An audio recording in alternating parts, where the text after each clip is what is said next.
Everybody to a real live Magic Without Fears Hermetic Podcast, episode 101. And today our special guest is Mark Stavish. For some reason, my background digitally wasn't working, but I have a redundancy and I hope you enjoy it. Shout out to the fabulous artwork of Alex Gray, since I'm pretty sure whoever made this didn't pay a licensing fee. So thank you to the great Alex Gray and his psychedelic art, and welcome everybody. I'm absolutely thrilled to have Mark Stavish on today. It has been a long time coming, but how could I not talk to the Institute of Hermetic Studies founder and director, author of the absolutely excellent book Egregores.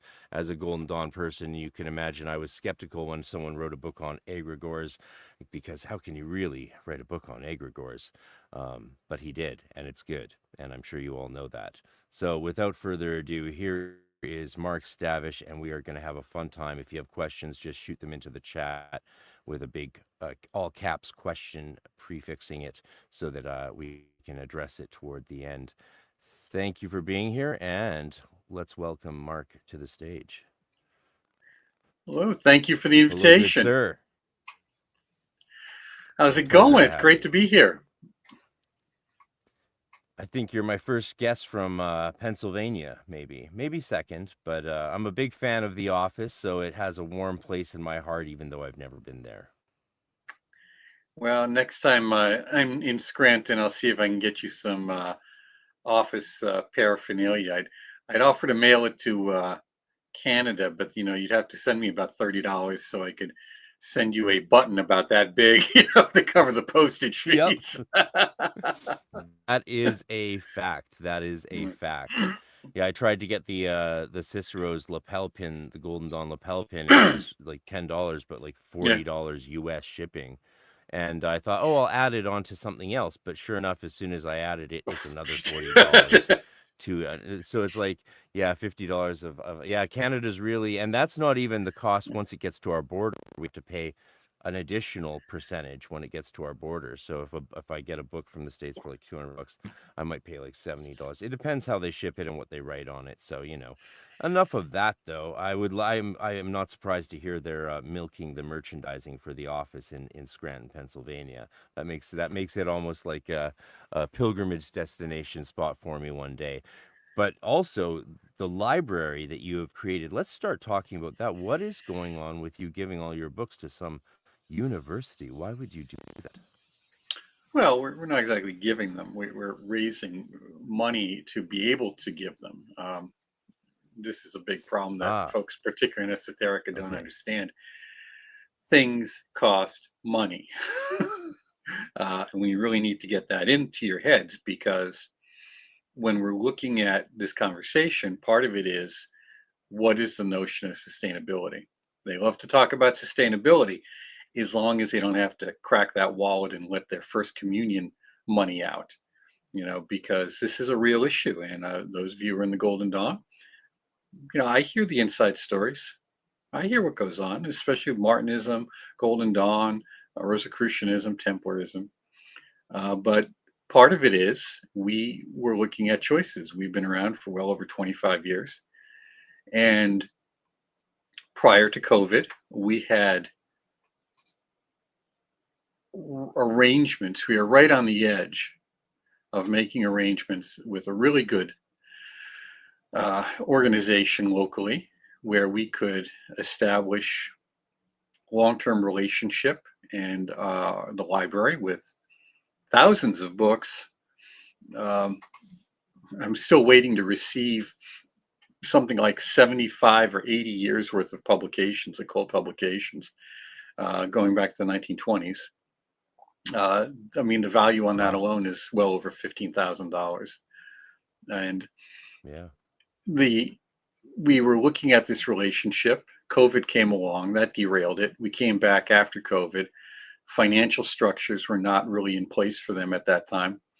In fact, it was really pretty bad. We, as an esoteric organization, we're always looking to partner. And particularly as a nonprofit, we're looking to partner. But nonprofit doesn't mean you don't have bills to pay. It just means you have a different tax structure. Okay? And we we said, okay, we have choices here. We can abandon the library altogether and just sell everything off, and then everything's done. Pretty much just say, thank you very much. It's been a good run. We'll just put everything online in terms of the coursework that we have, and we'll have our conference, and that'll be fine. But there won't be a whole lot for the future. We won't have anything that says, really for the future. Or we can look to find a partner, and the partner has to be not only willing to work with us, but able to work with us. Able means they have to have financial stability and space. And that begins to limit what's available to you. Now, I had written some spectacular, and I mean, these were wonderfully penned letters. Sometimes, you get it just right. And these are just right. For different universities, because people like to think, meaning our audience, likes to think that, while, they'll just give their books to the college or the university. Well, they don't want your books, by the way. You can give them, but most of them are just going to sell them off. And what is interesting and worthwhile to you may not necessarily be interesting or worthwhile in terms of either academic research or practice research. And that's an interesting point, because the Institute for Hermetic Studies is primarily interested in practice. Okay. So music to my ears. So, well, this is the point. So we're trying to manage a lot of variables here. Well, I had written to several facilities. We had not heard anything back. The one that I really wanted, of course, I knew they would say no, and they did. And I knew they'd say no because of space reasons, and that would be it. So they did. And then I finally did one last pitch again, and I get a response from the University of Scranton, where I had taught for a while as an adjunct professor, doing public speaking. And I invited them down to look at the collection, say, most of this is what we would be donating. And that does not include the collection on, Tibetan Buddhism and Indian Tantra. That would be another 1,500 volumes, possibly, depending on the availability and situation. So they were quite thrilled, because what had happened over the last maybe 6 months or so is some people started vacuuming up this material, and some private researchers, private libraries, and institutions started vacuuming the information up too. So it became an object of interest. I could pitch it, we could sell it, we could show value and uniqueness. And as a result of that, after a lot of time and discussion, we established the IHS collection at the Weinberg Memorial Library at the University of Scranton, a Jesuit institution in northeastern Pennsylvania, which is the premier academic research library in this area, and is a backstop to the Ivy League. So it's a really good deal. Now, people say, what's going to happen if they pull the books out of circulation? I say, well, nothing. Then they just come back to the Institute. Can people get them? Sure. It's a thing called interlibrary loan. And I use it all the time as a researcher. Will they be stolen? Possibly. Happens. Probably not. It happens. But the reality is, it's either that or nothing. So a lot of good discussion with the board, and we thought this is a great idea. This is a great option, because the question is, will the Institute for Hermetic Studies or any of the people we partner with be around in 30 years, in 20 years, in 10 years? Will the Golden Dawn be around in 10 years? 20? Well, how many Martinist? I think those are different questions, don't you? Like, no. Whether something I create or build in my lifetime, or like, that's a different thing than whether or not something that's been around for already over 100 years is going to persist. Yeah, 100 years is nothing in the scheme of things, though. Right, but if it's already stood the test of time to some extent, it's more likely it will continue to survive. Whereas the things that you and I are creating, I feel a lot more tentative about, and that's why I'm so interested to discuss it with you, because I Well, really want what you've created to survive, and I would really hope that the things I participate in will survive as well. So I'm very curious to have that conversation about what we can do to create survivability and value in our projects and egregores, as you might well, when say. we talk about the Golden Dawn surviving, I mean specific lodges. How many lodges do you know that have come and gone? Because it's the personal Well, relationship. none, And because we use that, temples, not lodges. There's no Golden Dawn lodges, but I'm being pedantic, and I apologize. yeah, But yes, please, it's a bugaboo. you get the point So though, how that many the, have survived? Well, like yeah, so the you, original order's temples survived into the 60s and 70s. Um, right. and then the And I think, one then when the last GD one closed in 79, Cicero's started theirs right away at the same year, the two not knowing about each other, and it's still going strong, what, 50 years later? right. And The that's my people who point. will That things you're continue looking it at will, something yeah. comes and goes. It has a lifespan that is, maybe you have a few that can go up to 60 years or 50 years.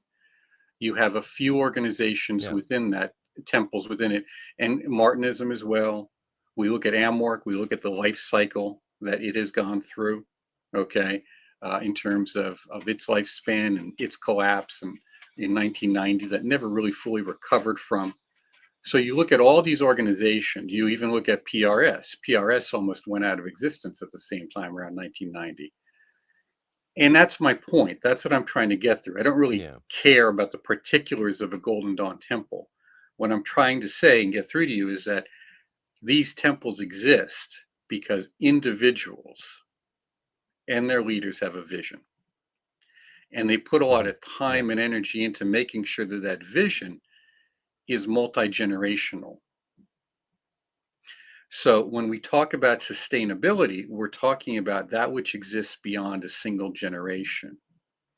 And we could look at a generation as a Saturn cycle of about 27, 8, 30 years, which is how some people do it. It's a good number. We could look at a lot of the organizations we've seen since the 1990s, early 2000s.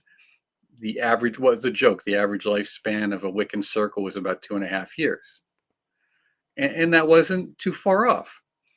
So what Yeah. it comes to is when we're looking at this and we're looking at the long term, it's a question of why are we here and doing this?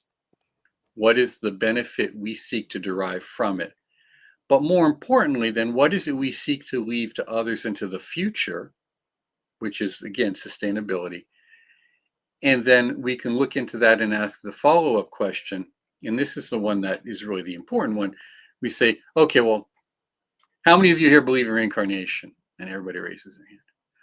Okay, well, where do you think you're going to reincarnate?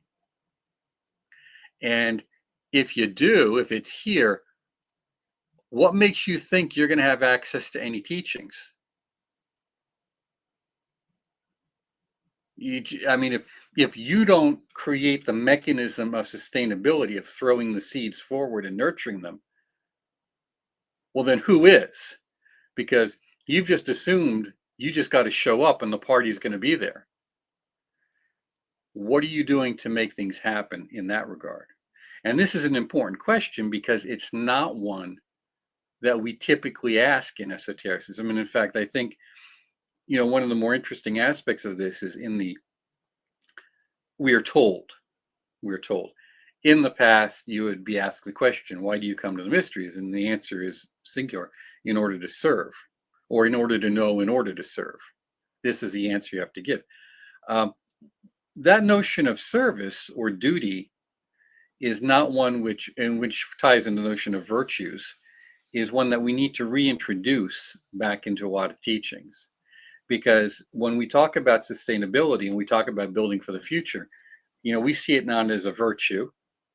We see it as a virtue, which is an inherent strength. We see it as a duty. It's something that we have to do in terms of an obligation. And we see it as service. So it's service both to ourselves, to our children, and our grandchildren.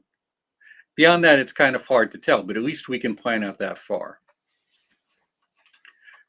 So Yeah. So when we're talking about specific groups and not the ephemeral tradition or egregore of of what we're doing, which obviously survives in a different way than the nuts and bolts, brick and mortar, or even ones and zeros of our websites and data collections. What is the greatest challenge that you've faced in building the Institute? Because it obviously from the outside, it looks like things are going just great, to be honest. And it's very Well, they are. inspiring, and it inspired me to try and do something to complement your work here in Canada so that we can build more bridges and improve the size and quality of our communities. I mean, the Rosicrucian tradition famously has as part of its ethos the idea that you must then train at least one other to pass on your knowledge. And that's a good bedrock or cornerstone to have in Western esoteric traditions. And ironically, yes, my high school Wiccan coven lasted exactly 2.5 years. So you nailed that one. I've never heard that comment before, but boy, was that, I had to hold back a laugh. Thanks for that. Yeah, what's been the biggest challenge? This hardest thing? It's no different. You see, and this is it. It's no different than anything else. If you have any experience in nonprofit or running nonprofit organizations, your biggest challenges is I do always, indeed. yeah, it's going to be money. Things cost money. That's it. And you got to get people to pony up. So getting people to feel that they have an obligation here and have skin in the game is part of the challenge. And we've done a terrible job of that in Western esotericism, particularly in the last 60 years, 50 years, because relationship building has not been a strong suit. We've done very good at publishing, we've done very good at podcasts, and we've done very good at products or merchandise. But we have not done a very good job at relationship building. And as we look to the future, particularly with the internet, um, and the idea of Internet of Things, that I will have access to whatever I want whenever I want it, that notion of relationships only deteriorates further. Um, so we have to look at getting people involved and getting people to recognize that you have to have the holy trinity of time, talent, and treasure invested in whatever it is you're doing. Now, the other part is dealing with volunteers. People will often overcommit or undercommit. Hmm. So Yeah. overcommit means they say they're going to do something and they simply don't do it. We've been pretty good at keeping that under wraps because I interview everyone who's going to volunteer for something and really get a sense of what they can do and really get them to a timeline so that we start with small things and work up. So when you're dealing with individuals in an esoteric group, you have to understand that training them on esotericism is really not your job. What you need to train them on is how to live a life and how to organize their life. Because if you can do that, the esoteric stuff is going to come in line and that's going to solve their problems. But the other part is we have to recognize people come to us because they don't like their life. They want to change something. And you have to admit that consciously before you can really begin to do it. So the notion of involvement, notion of relationships, the notion of volunteering, and how that helps you in your unfoldment and enhancement is really something that we need to work with and have good experiences with. So, but volunteers, and then of course with that is making sure our volunteers don't burn out, because we'll have wonderful people, I mean tremendous people, but they are doing too much of the heavy lifting. So you have to reel it back. Even though you depend on it, you need to reel it back. This is typical of a lot of nonprofits, but more importantly, if we're going to look at esotericism as self-development, self-actualization, becoming an adult in the universe, if we're going to talk about democracy and all of that, then that means many hands lighten the load. So where is my individual responsibility here?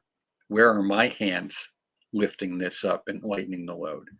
And these are important questions that people for the longest time were afraid to ask. And I think it's the obligation now of those in charge of different groups to be very pointed about it and ask those questions of the members. Because if you don't do it, they're probably not going to. And if it doesn't get asked, then it doesn't matter. And I think maybe you probably know from the book Egregores, one of the greatest problems we face is kind of an excessive idealism. And that belief that people will step up. No, they won't. You have to ask them. You have to invite them. You have to encourage them. So I think why we've done very well over the last, again, over a quarter century is because we actively engage people. We actively ask them. We stay in contact with them to keep them involved.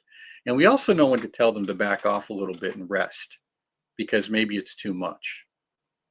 And really, I'd have to say very little of that has anything to do with esotericism. That has a lot to do with just knowing people.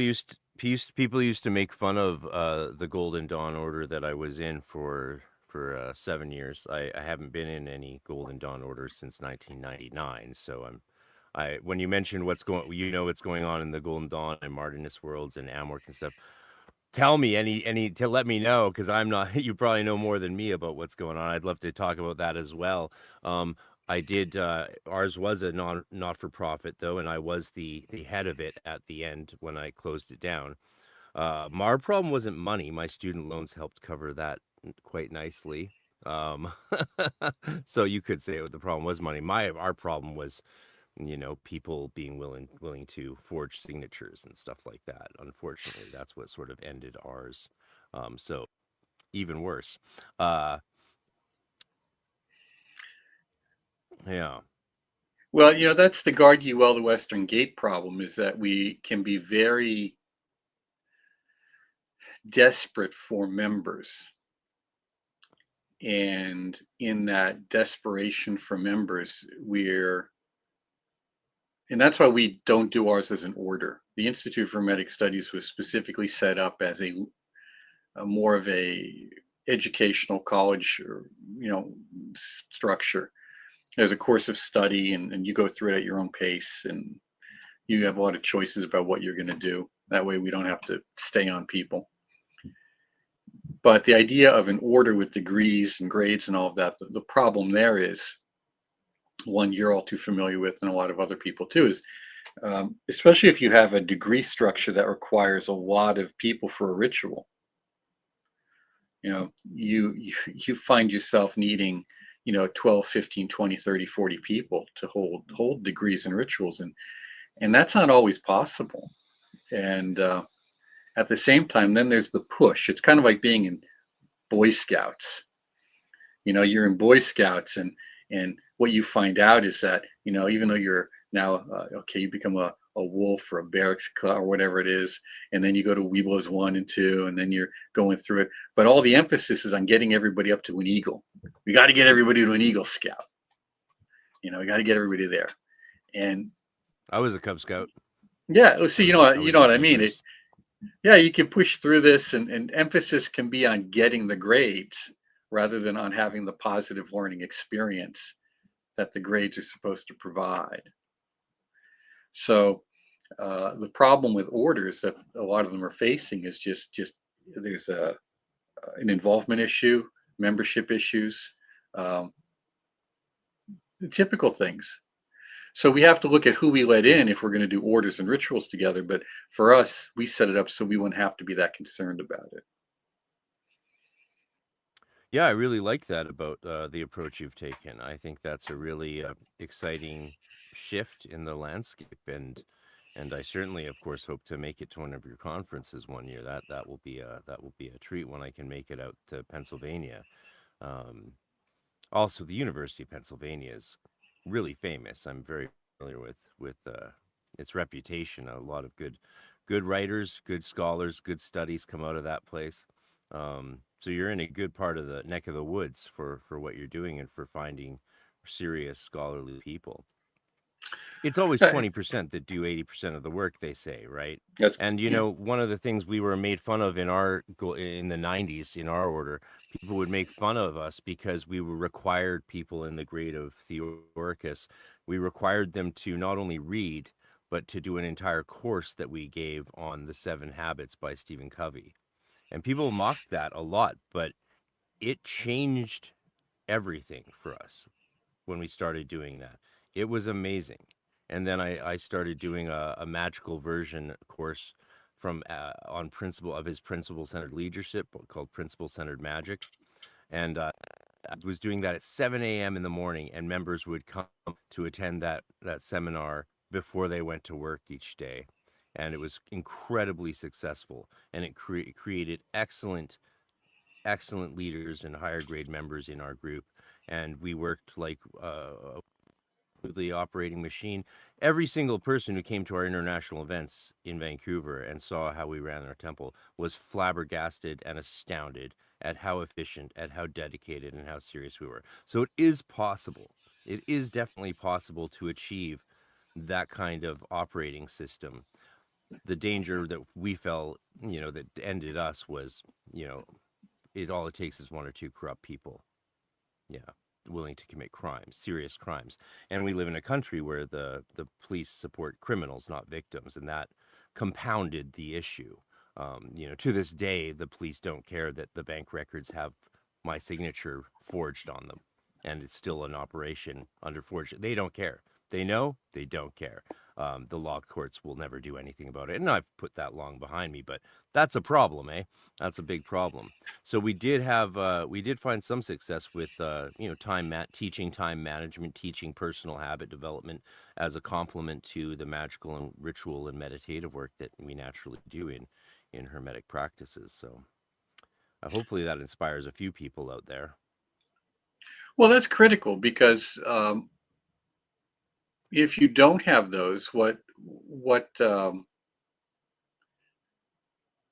your work will reveal to you very quickly is what you do need to pay attention to, and what your work will reveal to you is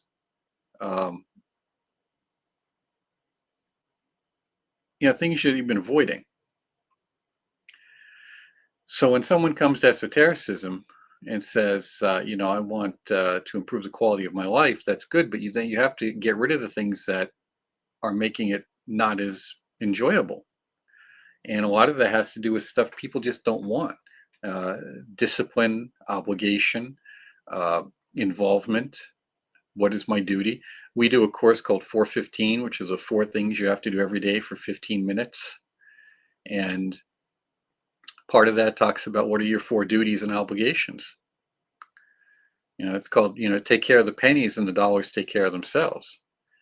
And I would say that courtesy of the New Age movement starting really in the 80s, it's earlier in some way, but we're going to begin to tag it down to the 80s, particularly by the 90s, that this notion of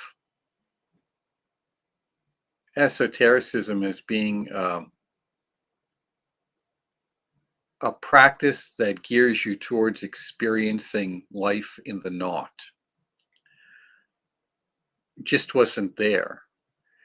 Instead, it became some kind of,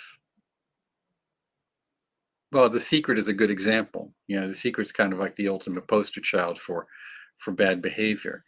The universe is your catalog. You just order what you want from it.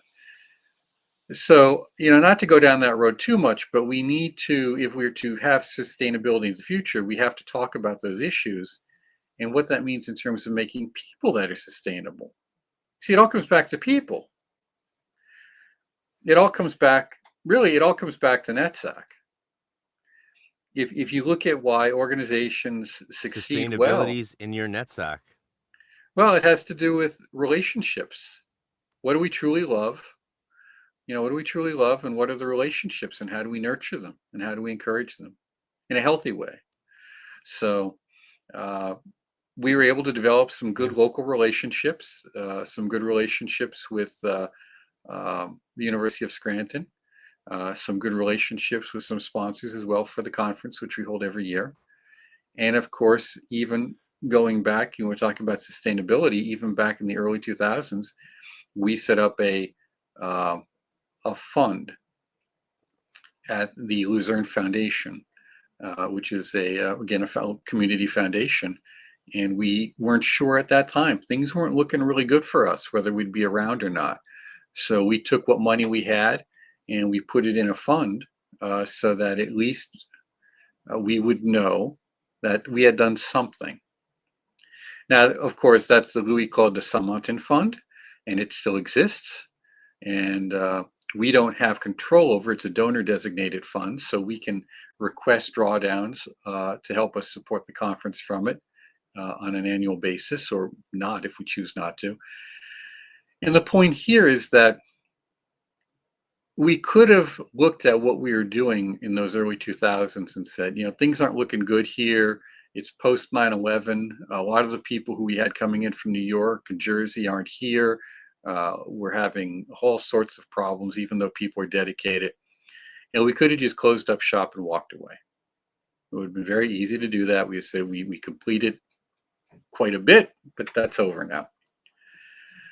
Instead, we said we're going to try two things. We're going to take what we've got and let it grow, because we knew at the time it wasn't much, but growing into the future and trusting others was a way we could say, this will grow even if we don't add anything ever to it ever again. And if we are gone in 10 years or 20 or 30, this will still be here. And it's the same way we look at with the IHS collection.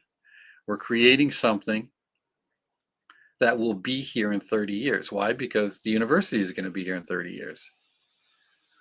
I mean, for it not to be would require a cataclysm on such a scale that it wouldn't matter anyhow.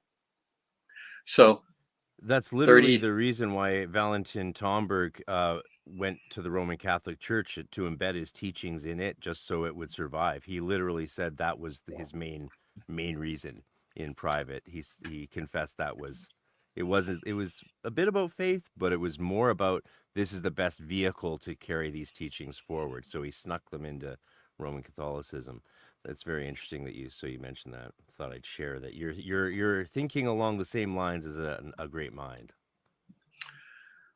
Well, we have to, because it could be to a degree as well, right? A degree program. Your institute at the university could actually be the seed that germinates into a degree program or a whole department potentially, as far as I can tell. Well, if you got about $2 million. Yeah, that's nothing. Well, I live in Vancouver. Everyone here has $2 million except me. We'll take the check. To fund a chair, funding a chair would cost, back in the day, it was a minimum of $1 million. I think it's more like $2 million now. But our concern right now is just keeping the collection intact. Yeah, we have some very good material. We have a lot of things that are rare and out of print. I have a French edition, a second edition of Le Mystery of the Cathedrals by Fulcanelli. I have some signed Regardi works over there, and I've have a first edition of Leyland's Etruscan Magic and Occult Remedies. So we've got some good stuff, and Ariata too, Gospel of the Witches. So we've got some good stuff, but it requires, and that's when you're looking for partners. You have to look for people who have the skills. So if you go to a facility and you say, we've got all these antiquarian books, are they able to take care of them properly? Are they able to clean them? Are they able to repair them? Those are the things. So that's part of what you raise money for, is to be able to have the capacity for replacement, but also for operating expenses, all sorts of things that the average member simply doesn't think much about, because they're not asked to. And I have to say that, because they're not asked to. Yeah, it's good. That's a good point. But this then kind of brings us to the question in terms of, when we look at, we were talking, we're in that era of, people like to say we're in an era of transition. Well, we're always in some era of transition, but the era of transition we're in now is incredibly, has some incredible upheaval to it, particularly if you look at astrology. So the instability is really the catchword of the day for the next, let's say the next few years, meaning 5 to 10.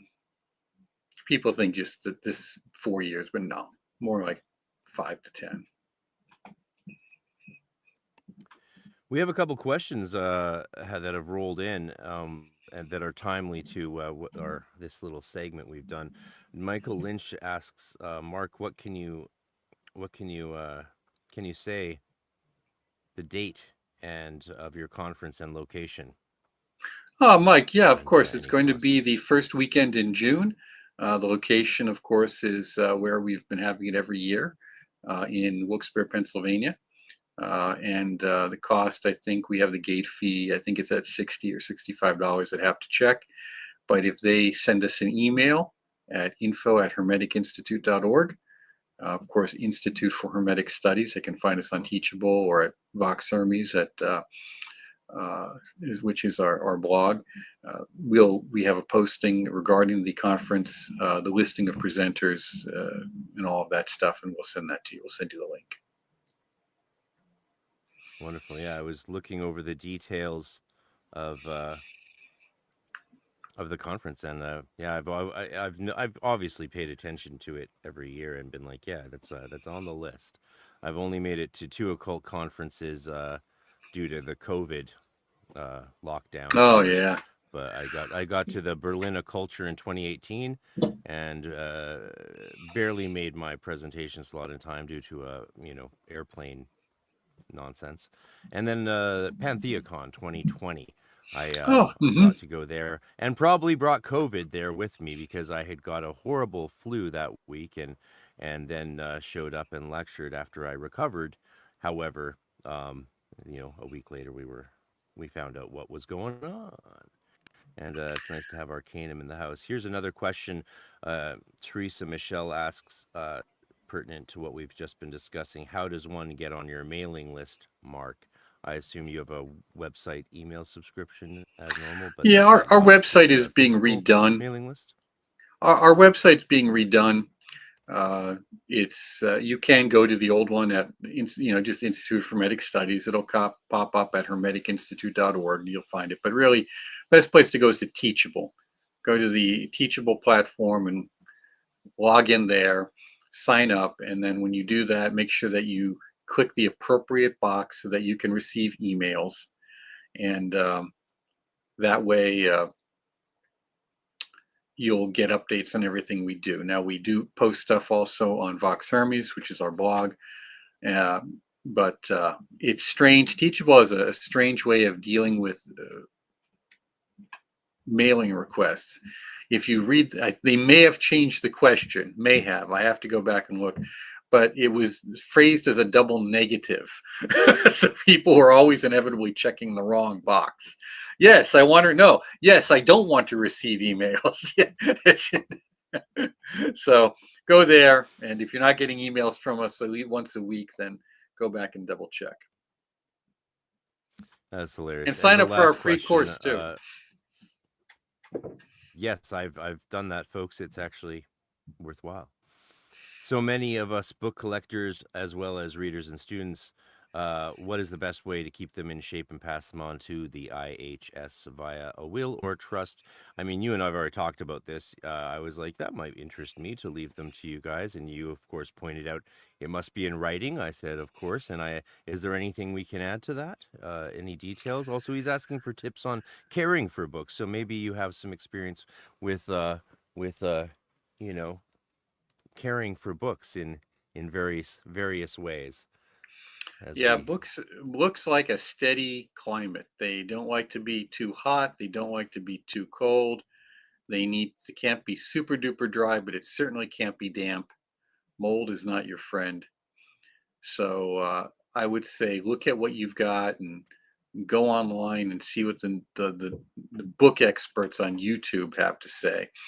But if you're keeping books in a basement area, now where I am is actually in a basement. It is subterranean, but it's incredibly dry, have a dehumidifier and heating, and there's good air circulation. So must and mold is not a problem. Otherwise, if it were, it would just be a disaster. And I'm sure many of you have been to places where you find, your books just get, and mold spreads. I mean, it starts on one book and it moves to another. So I would say check on your books, especially if they're boxed and in storage somewhere. And,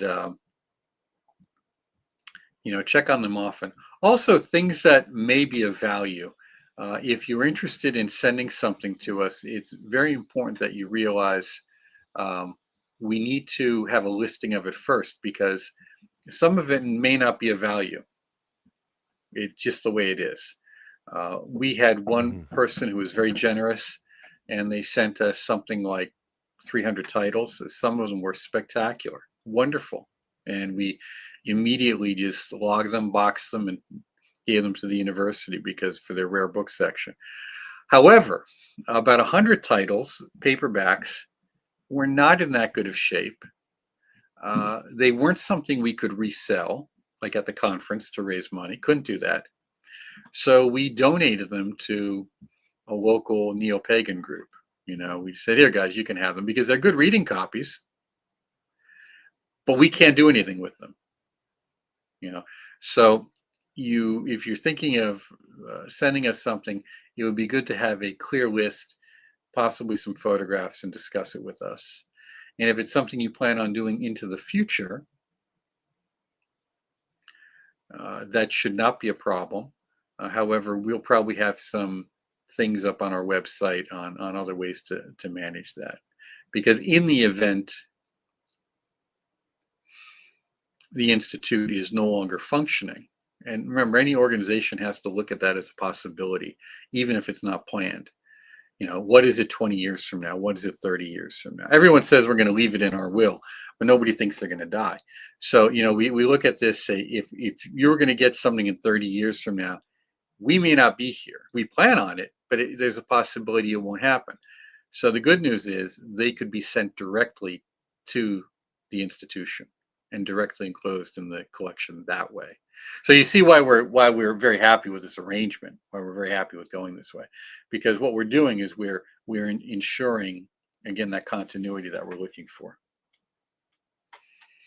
Absolutely. I'm really glad we got to discuss the ins and outs of sustainable esoteric organizations, from Wiccan covens to everything. Before we move on, someone made a comment about the decline of Freemasonry and its formula for sustainability. My 2 cents on that, and then you could share yours, is I don't really see it in decline. I've gone to some meetings, even though I'm not, I've gone to some meetings recently, and it's full of young guys, like full of young people. In Vancouver, it's a lot of young Asian guys are really into it, and they like the fraternity and the connection. And in an era where there's a massive, there is a real male loneliness epidemic. A lot of guys I know just barely want to even leave the house, and don't see any future for themselves. And those are the ones that didn't off themselves during lockdowns up here. It was been rough. So I think there is actually we're looking at a boom coming of organizations and co-fraternities of one sort or another. I think that's why organizations like we've been discussing still exist, and also why we're able to create new ones and have them be successful to some extent. So, any thoughts on that before we move on to some other more practical esoteric topics, shall we say? Well, we're facing 2 things. One is we're facing a decline, and the question is, in what, though? And we are facing a expansion, but in what? So on one hand, we are seeing a collapse of Masonry, on a Freemasonry, on a staggering level, mostly because of poor leadership and poor management over the last 30 to 40 years. That's not an exaggeration. Okay. However, within the last 20 years, but the last 5 in particular, maybe 10, but really the last 5, we've seen a staggering explosion in interest in traditional Masonry, which we would call the Masonic revival. So you have these 2 things going on side by side. It's not one or the other. Now, the events that tend to be well attended they may or may not be official Masonic events, meaning sanctioned by a Grand Lodge. But you see, you have to understand that there's often a wide wiggle room in Masonry for a lot of things. So it's really very good that way. So you have We like actually have quite a Masonic. controversy going on here right now that I can't talk about, but it's, sort of young, old, new blood versus old Anglican blood. And I won't say more, but we will maybe have a roundtable on that in the future. And it's quite interesting because it is exactly that dynamic, creative synergy, dynamism, just coming up against the old guard that doesn't want to change or see, you know, um, the Well, revival surprisingly, survive. the young guard is morphing into an old guard very quickly. The joke is that Freemasonry is too much of a fish fries and chicken dinners, and a lot of these young guys just want to turn it into a bourbon and cigar club. So there's that Mm. danger that is really very present that needs to be addressed. That Masonic Yeah. revival. If you want to, is it the esoteric Masonry which we're looking at, or is it the fraternal Masonry, or is it all of them? Because if you just want to look at it in terms of membership growth among the young, um, yeah, it's doing very well in certain areas. It's doing incredibly well in certain areas. Now, what we have to recognize is that all countries, with the exception mostly of Africa, but all places are going to be experiencing population decline.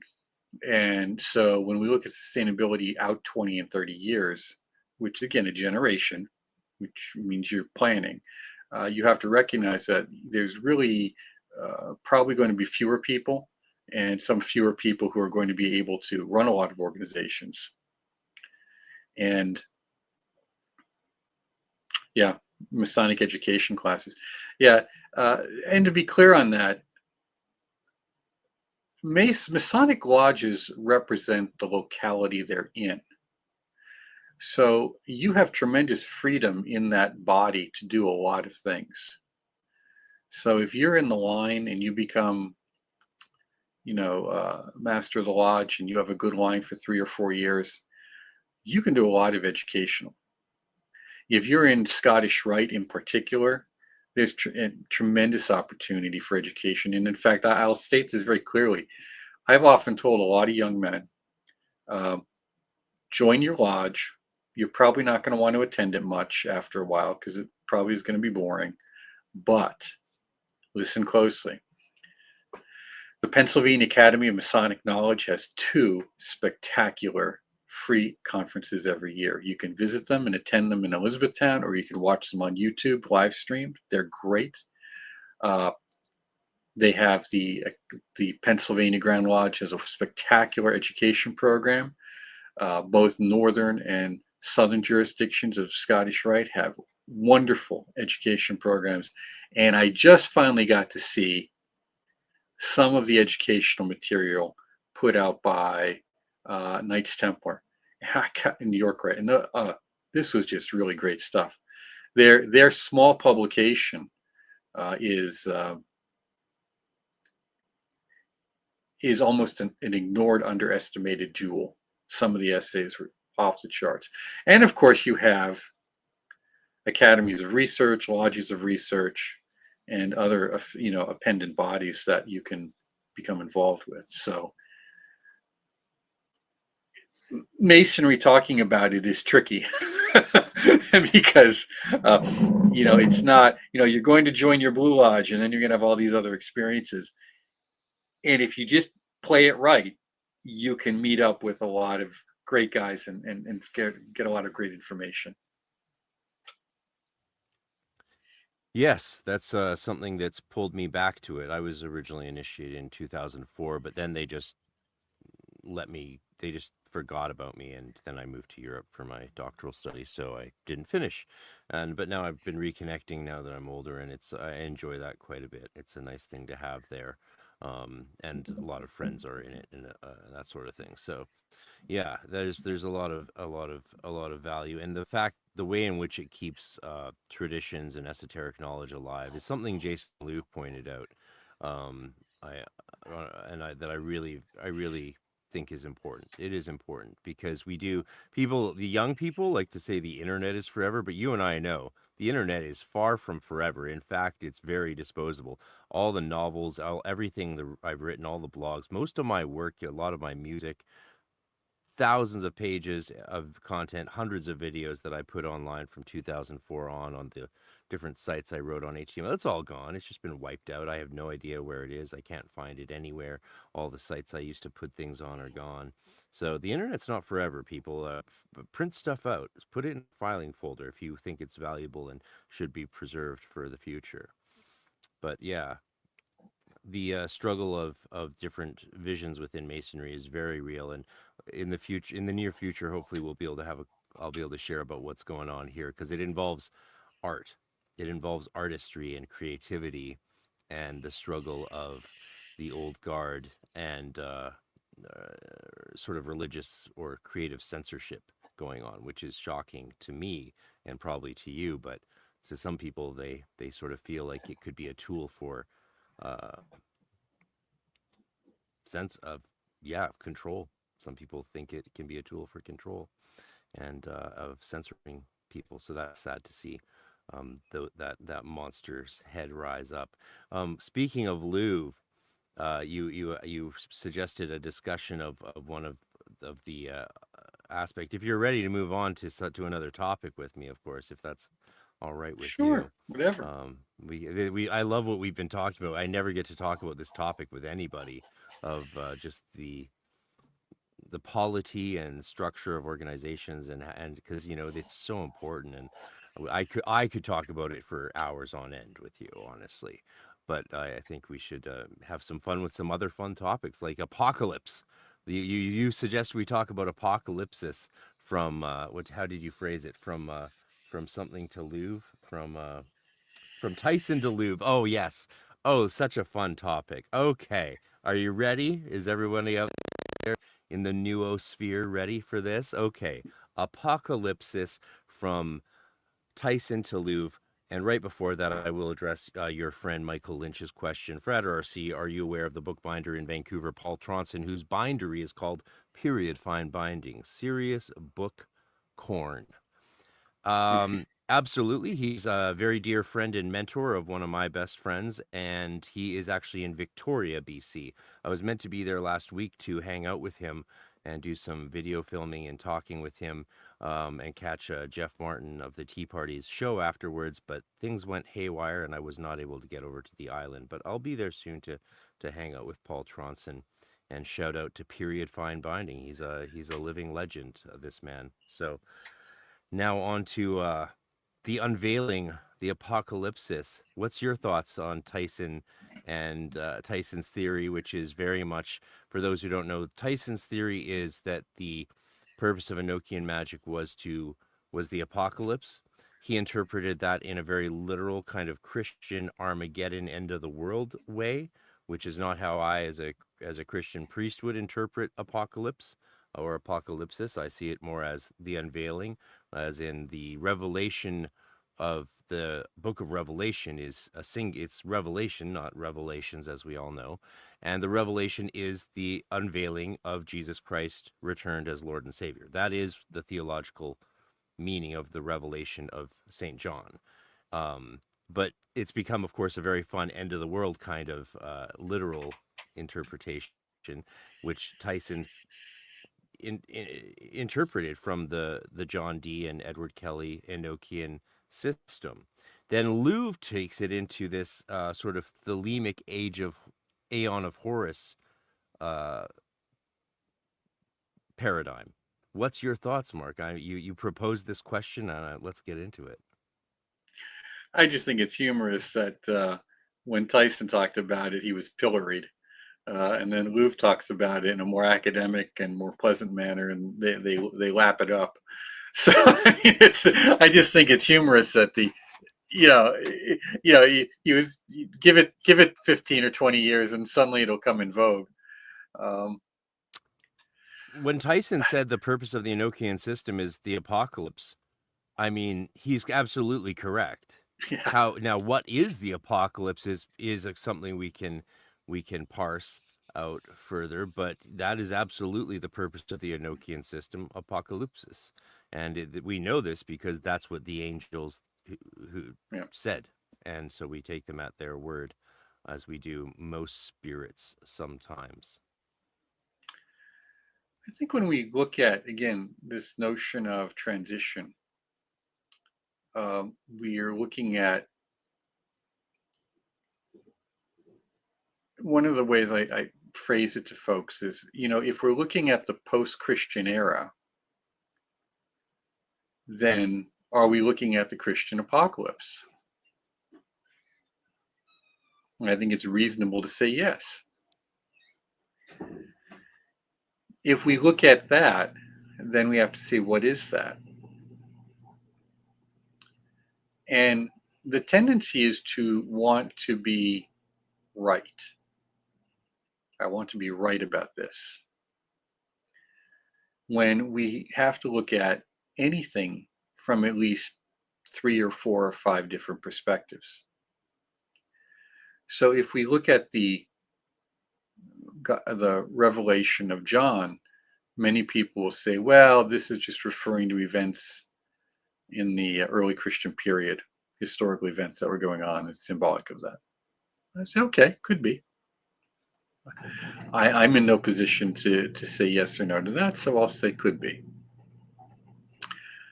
Then we'll have other people who will look at it and say, well, it's really an initiatic text. It's a path of initiation. Well, probably. I mean, it has a lot of structure like that, so that's a good way, and visionary and all of that stuff. So, okay, that's good.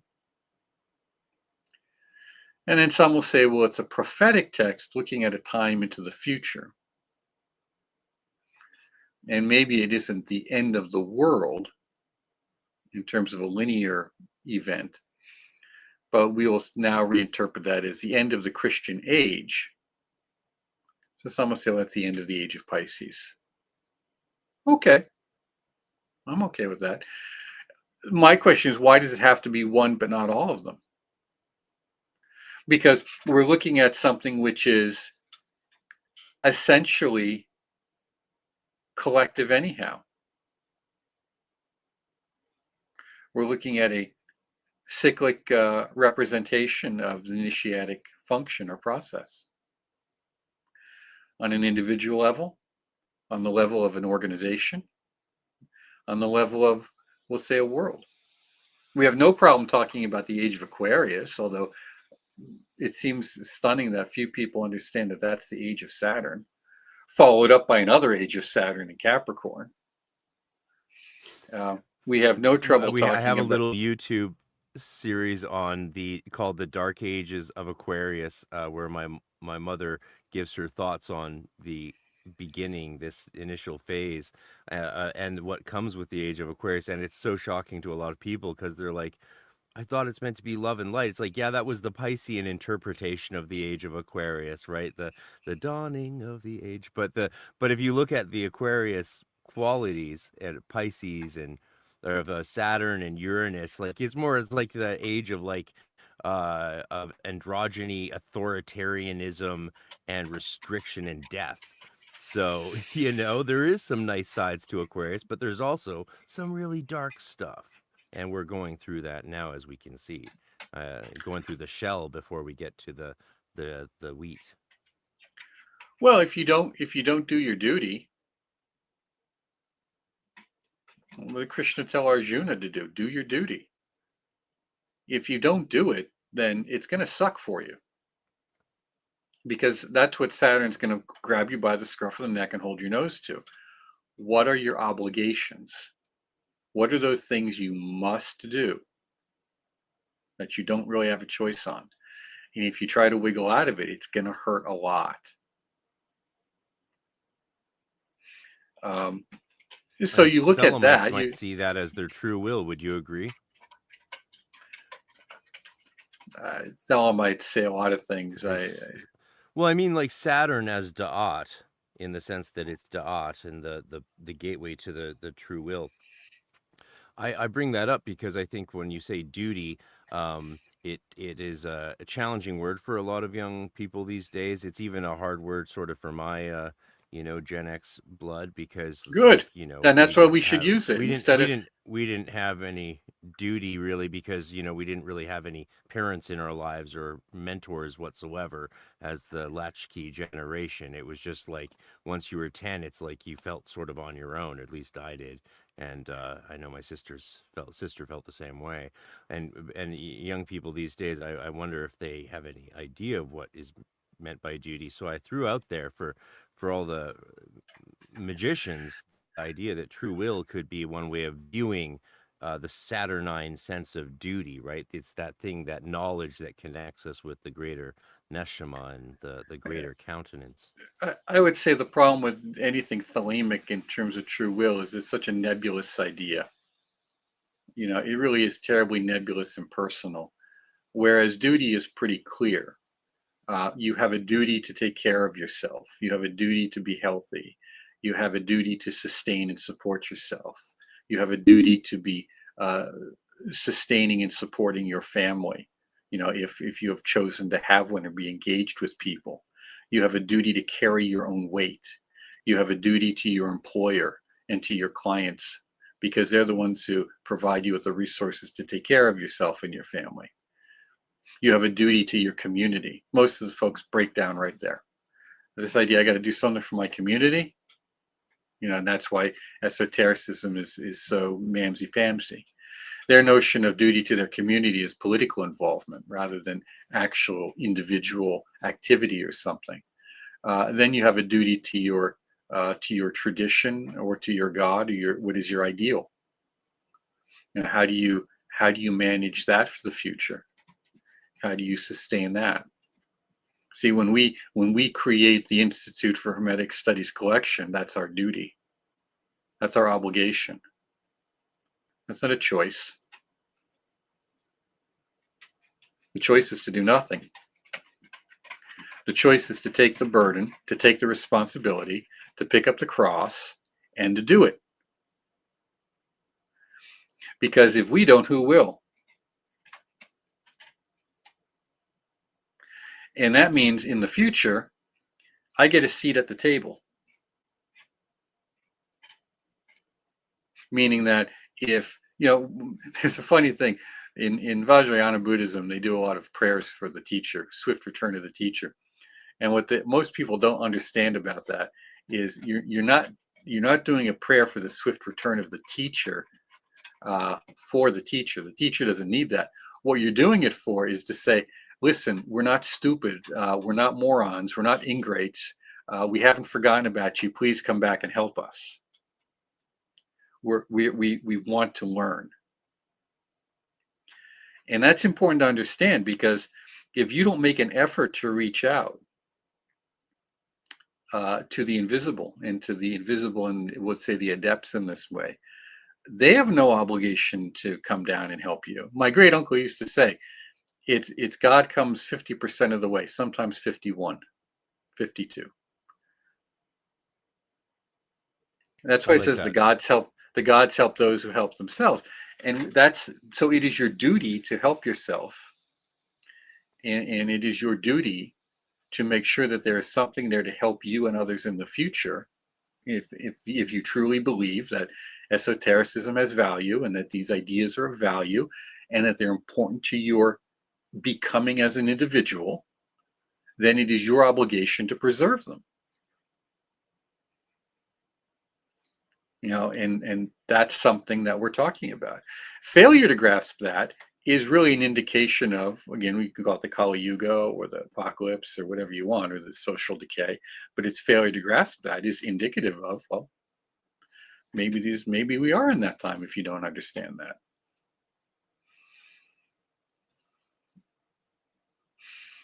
So when we look at Revelation, I was going to say, so when we look at this notion of apocalypse or revelation, I think it's important that we look at all these things on various levels, because even if they're cyclic, that means where are you in that cycle? So one of the ways to look at it is, Fulcanelli used the term the season of the apocalypse as a period of time.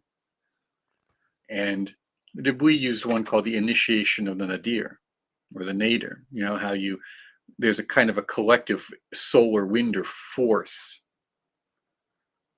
pushing humanity upward on the initiatic scale. But most people overestimate that. That's still very low. So as that pushes upward, you know, where are you on that train? You know, where are you on that journey? And that's still, again, it's cyclic. So if you miss the opportunity now, when's it going to come around again? I've noticed that kind of pattern even in my own life, you know, where it's like, yeah, you could do this thing. The pieces are sort of in place. And if you don't do it, it's hard to do it again when you want. Like, with my work in the Celtic mysteries, for example, it was all ready to go, as was my Hermetic conference in California. Like, everything set up, and then lockdowns. 2.5 years of lockdowns. Illegal to see any friend or family member in my country. Illegal to work and feed myself, and denied any services. Like, just brutality. My friends dropping like flies to homelessness and evictions, dying. It was pure apocalypse for me. Whereas other people I know got all this money from the government and spent the entire 2 years just hooking up on Tinder and doing blow. Like, literally, that's what I know. A lot of people have told me they did, and they're like, "Yeah, it was wonderful. We loved it." And I'm like, "Dear Lord." So we experience apocalypses differently, and that actually brings us to this great listener question. This good friend from Scotland, if I'm not mistaken, Incipit Occultus question: if the apocalypses were to happen, then would the 10 kingdoms not need to be formed prior? Seems like a very literalist question, but it's for you, so I will throw it to you. Yeah, Any thoughts? I don't know. I mean, this then gets into the question of what do we mean by the 10 kingdoms? What do we mean by these things? And uh,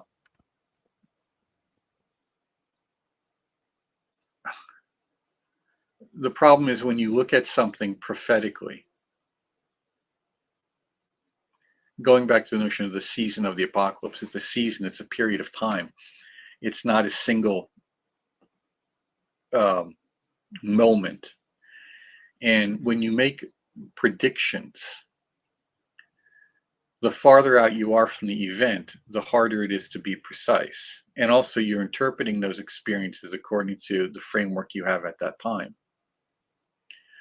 So it's easier for me to make a prediction. We just did a course called Pluto and Aquarius 2025 and beyond. And we did it out for about 20 to 30 years, some predictions. That's about the most I feel comfortable with, because I can make a few things vary with some certitude on that time frame. It's much easier to make things with certainty next week, next month, next year, 5 years from now, 7 years from now, because the forces are coagulating. They're stronger. They're densifying. But even there's no guarantee. There's always a possibility of something changing it or motivate or affecting it, which is really the point of predictions anyhow. Forecasts, prophecies is, not to be stuck in a sense of fatalism, but to recognize that we have responsibilities and choices, and that we as initiates can step up. People who are not initiates, in theory, mostly have less of a choice. They're not on the path, so in theory, their degree of self-reflection is less. That's the general idea. So those of us who have more self-insight or self-reflection, therefore have a greater capacity to make decisions, positive decisions, helpful decisions, that may in turn have a very strong and positive effect, not just on a local or national level, but on a global level. Alain Danilou was quite clear about this in his talk about the Shiva, in which he said, of course, the notion of the Kali Yuga and its conclusion is a horrific thought, but that we can mitigate that. And many other people have said the same thing. We may not be able to avoid many of the karmic consequences, but we can mitigate them, we can reduce them, we can lessen them. And that's at any time in our life, about anything we do.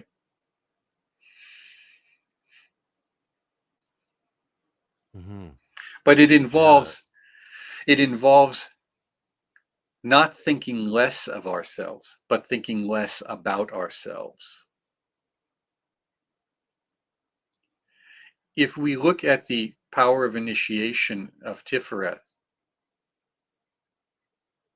it is fundamentally one of stability and equanimity. And that equanimity is the foundation then of the experiences which come after it. We don't see a lot of discussion of it,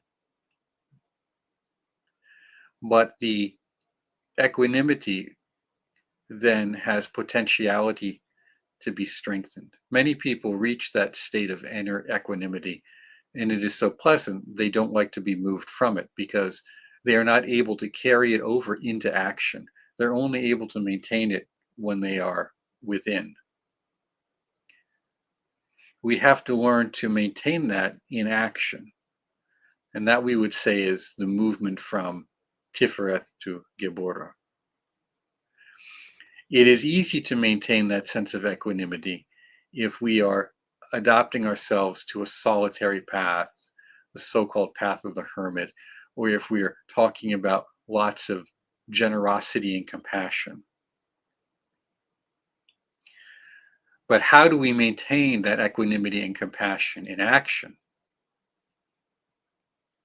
In which at this point we are beyond the notions of good and evil, and we are beyond the notions of even material and spiritual. And this is the value of the path that connects Gebora to Hesed. So when we look at this notion of true will, stop. The more you look for it, the less likely you are to find it because you're getting in your own way, thinking that your will is something special and unique. Look to be of service, and things open up for you. Things get revealed. But think only of myself and my place in the cosmos and what I'm going to do and how I'm going to be a great epistemic and cross the abyss and come back and tell everyone or all of this. That's why we see so many of the problems in contemporary magic. And I say specifically magic, because the focus is so much on thinking more of myself and in the process, less of others. We have to think less of ourselves without thinking, so we have to think less about ourselves without thinking less of ourselves. And we have to be open and honest about what is happening around us and what is our role that we can play in it with courage. That courage is often lacking as soon as we ask people for the 3 T's: time, talent, and treasure. Oh, this is going to cost me. Yes, it will. You're going to die anyhow, so get over it. I want to be an adept. Good. The 3 paths to adepthood are the path to Tifereth, the path through hell, the path of death, and the path of, we'll call it politely, we'll use a polite term, renunciation. Okay. Letting go. So you don't even get a glimpse of that inner stability, that inner equanimity, without first at least traversing those 3 paths. Now, to stabilize that requires a tremendous amount of effort at not going back. And yet at the same time, not allowing yourself to be a caricature of what you think, conceptualize what enlightenment is or should be. And being open to the tremendous trauma that will take place afterwards, because that has to happen. If it doesn't happen, then Yes. the ability to overcome limitations isn't present. So the more challenges you give yourself in performing your duty, the greater your opportunity to, we'll say, make progress on your path. But if you shirk your responsibilities, you run from it, like it says in the Corpus Hermeticum, what do I know? I can do nothing. I am nothing. I'm so small. If you do that road, then your journey is narrowed and narrowed and slowed and slowed. Now, the good news is you have a billion years before well, let's see, about a billion years for the whole process to take place, and the universe probably has another 3.5 billion to it. So you probably got another 3.5 cycles where you can maybe get this right if you don't do it now. If not, you get sucked back in and regurgitated out later. So you have an infinite amount of time. I have three if you want questions to. that have piled up. If you don't mind, so let me. Hopefully, I won't lose any of them. The first one was when you mentioned about initiates versus non-initiates, and initiates being aware of of things that the uninitiated aren't. I think it's important for our some of our viewers perhaps to be aware of the idea in the Corpus Hermeticum. It's not that only the initiated get to be aware of the higher worlds. It's that you become initiated in the Hermetica, in those dialogues, by contemplating the higher worlds, by contemplating what's beyond what we see and experience. That's what initiates you into the gnosis of life and light, according to the actual Hermetic writings of 3rd century Alexandria. So that's fun for people to know, because that is a bedrock of both the traditions that we practice and live our lives in, which is Hermetism or Hermeticism. So yeah, and that brings us to what you were saying about initiation into Tiferet and Geber. I think one thing that's interesting about that when it comes to duty is that and letting go of thinking about ourselves, so that we can actually, whoever lets go, whoever abandons their life finds it, right? This is the Jesus idea, that if you give up you have to really have something, you have to give it up. And we've seen many iterations of that kind of idea in pop culture as well. um, I think it brought up to mind something fascinating, which is that one of the things that we've lost with the modernization of the Golden Dawn tradition, which is of course an extremely Hermetic tradition. The more I study the Hermetica, the more Hermetic I realize the Golden Dawn tradition is, which is the opposite of what I thought I would find, to be honest. So that's been a delight. And as we've taken things like pathworking and put them down into the outer order, we've lost track of people have lost track of what you're meant to do in those paths. Traditionally, you only did pathworking in the Golden Dawn after you were initiated into Tiferet and into adepthood and the sphere of beauty and harmony, right? And then you were allowed to do pathworking, because that's when you were in that state of balance, and you realize that the purpose of pathworking is to go into imbalanced places and bring harmony through yourself to them, which is all about forgetting who you are and asking yourself what is needed in this space, in this time, on this path, on this day, with the energies that are moving about me. And it's often not pleasant. And that's the work of the adept, is to bring harmony wherever they go, ultimately. And so I thought those 2 points were worth highlighting for our audience, and sharing with you, of course, my perspective on these things. So the last third point that I had for you, it looks like it has slipped as I brought up those other ones, but it was definitely something leading somewhere. I'm sure it'll come back if it was good. So yeah.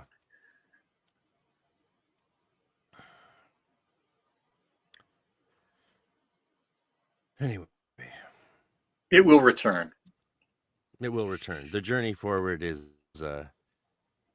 is a fascinating one. And the Kali Yuga, it ties into this idea of the Kali Yuga, which I've always wanted to know from you, because I'm sure you have an answer, but we've never spoken, so I've never gotten to discuss it with you, because text is not the way to ask a question like this. I grew up in the Maharishi transcendental meditation world. That's what I knew. I didn't even know what Christianity was till I was like 8, 9 years old. And then I found out the hard way by visiting some fundamentalist relatives in Missouri. I had a great time, but there was some other stuff there going on too. So when I hear you talk a lot about Hermetic stuff, you bring in a lot of Eastern ideas. What's that about? Where do you see the role of, say, Vajrayana Buddhism, Hinduism, and Eastern terminology and practices in the corpus of Hermetic Western literature? And does it have anything to do with the academic proposal of what is called Platonic Orientalism? When we look at Kali Yuga, it's mentioned in what is it, the seventh flying roll, the one on alchemy. It So is addressed in the Golden Dawn writings by the original members, so it's right. not off topic at all. Neither is Eastern practices in this Western tradition. So I think the problem that we face is that the esoteric traditions, Western esoteric traditions, have been very poor advocates for themselves. And there are a lot of reasons for that, historical reasons for that. But what it has meant is that too many of the systems are fragmented. They have very good sections of things, but they don't have the complete overview of the path and practice isn't there. That's why we see so many people who belong to 3, 4, 5, 6, 10, 12 different organizations. To the point where you can't even really, you can't manage that, especially if you're an officer and you see someone who belongs to 20 different groups. That's all nice, but you're not practicing all of that. So what's the important stuff? What's the important part? And we see that it is easier for people to learn Vajrayana than it is for them to learn, again, a good, complete Hermetic path. It's easier to find a good, reliable teacher in Vajrayana than it is to find a good, reliable teacher in Hermeticism or alchemy. Yeah. And this is the reality, and this has to be addressed. And the reason it's a problem is because Western esoteric groups do not think about sustainability. They don't think beyond the immediate payment of the rent on the temple or lodge room for this month. And they have to start acting like adults. And part of that is, how do you train the trainers? When we look at the Golden Dawn, we see that many people would join. We look at the dropout rate of the original order. It was pretty significant. Most people don't realize that. It was very high. But what did it take to go through a degree? Did you do it in 1 month? Did you do it in 3 months? Were you able to memorize enough stuff to pass the grade test? There's a lot of things involved, and other groups are different, but they have similar questions. Okay. And then what would happen is you get put in a position where you're now an officer of some kind. It could be an officer with responsibilities. It could just be a temple officer with ritualistic responsibilities. But the fact is, if you're going to be moving into a position, you're basically battlefield promoted because you're the last one standing. It doesn't necessarily mean that you know what you're doing. Right. Yeah. That's how I became imperator of our temple. Yeah. At 22. Yeah. It was not my ideal I would not have chosen that. It was devastating to lose, my mentor and teacher and brother who was above me.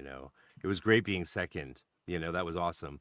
But to all of a sudden have to be the top one, I mean, all of a sudden members below me who I'd been teaching and training and friends with for years were just hated me because I was in charge. They just hated me. And they blamed me for every decision I made, even though most of them weren't my decisions. They were decisions made by the order that I just had to pass on to the membership. And so then they'd write hate messages to the order and be like, he's doing this. And they're like, hey, those people are complaining about what we're doing. You've let them know that it's not your choice and decision, right? I'm like, yep. And it's like, well, why don't you expel them? I'm like, I don't want to expel people I've been spent years of my life training, right? And so yeah, that was it didn't last too long. Plus I had to go to Europe to study with Nicholas Goodrick Clark. I had other things to do and it just didn't really survive me. Though it did come back, it did sort of come back. And as our temple closed, Frater Yeshi's temple rose. So the tradition and the angel of our order, we believe, does protect the tradition. And it's why the Golden Dawn is this unbroken tradition, unlike so many other magical orders of that time. Yeah, and to ensure that into the future, what's important is to make sure that we are training people how to be good trainers. That simply having a technical knowledge of the material does not necessarily make us a good teacher. And there has to be a bit of humility too in the fact that we recognize that at what point does one become a teacher? Ideally, you should have a certain amount of success with the methods you're teaching. Now, how do we judge what that is? That can be very tricky. So there has to be a great deal of self-honesty and humility. And the humility, again, not a false sense of humility, but just a recognition. I have spent this much time. I have done this. These are the results I have achieved. I feel confident in my ability to pass that information on. And I'm also confident that there is more that will be recognized, revealed, or experienced for myself along these same lines in the future as I continue this. Rather than we see a lot of people doing these, poor imitations of Aleister Crowley, as their ideal. So it comes down to what is the ideal that we have of the teacher? We have most people's notions of the teacher, the esoteric teacher, is really derived not from experience or culture, but from occulture. It is derived from media and entertainment. So there's a variety of unrealistic expectations all around. That's too much of the influence, we'll say, of Yesod, the fantasy realm, impinging upon or filtering our capacity to experience reality as it is. So training the trainers, emphasizing virtues, those are very important. Those will save us a lot of trouble and get us a lot of distance into the future.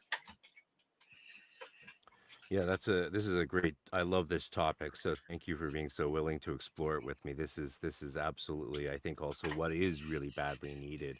I was lucky enough, I know, to go into an MDiv program at UBC during my the same time I became initiated into the inner order as an adept, and I was bringing back the handouts from seminary to my mentor there, the chief adept of our temple, and showing him what I was learning, and he said, "Oh my God, we all need to be studying this. Why aren't because we'd be talking about my class handouts while the inner order chat was spewing nonsense back and forth with Zinky Poo, and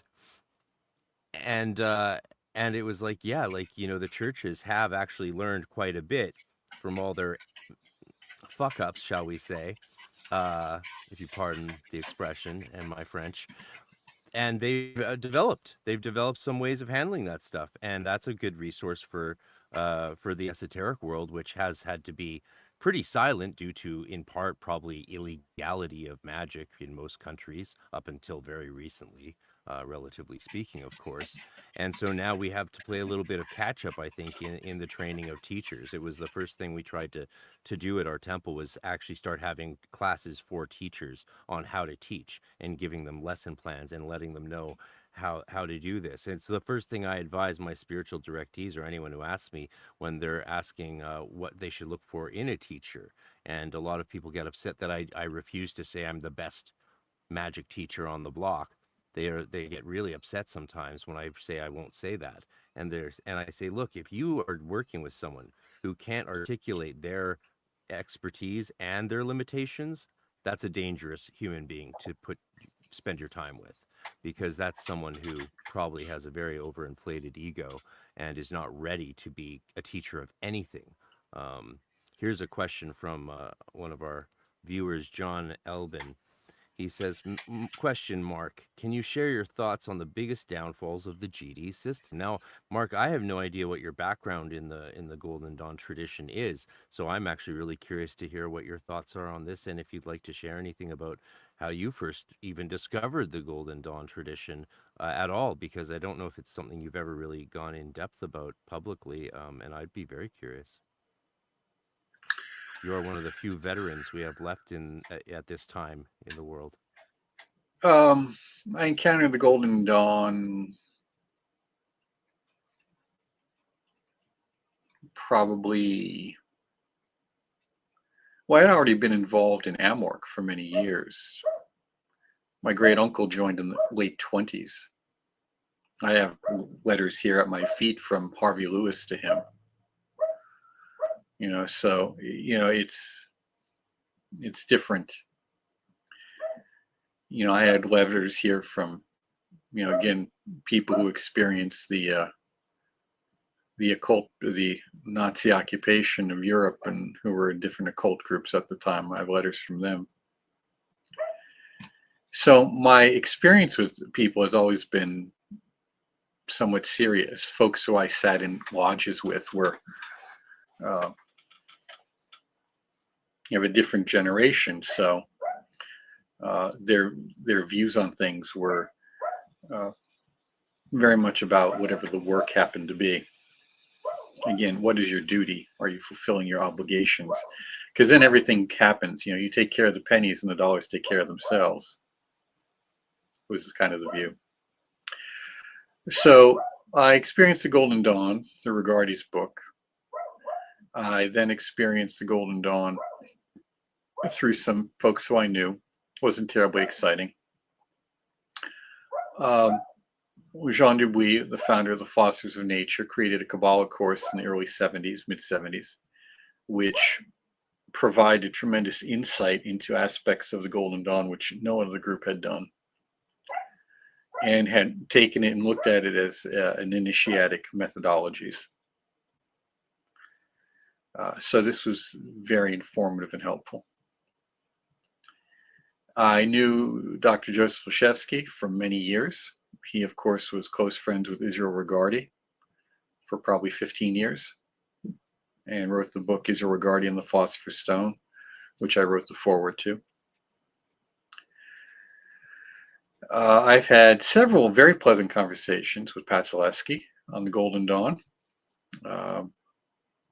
email exchanges, and of course, internet, but conversations through Skype. And of course, I've run into a variety of people over the years who are involved with it,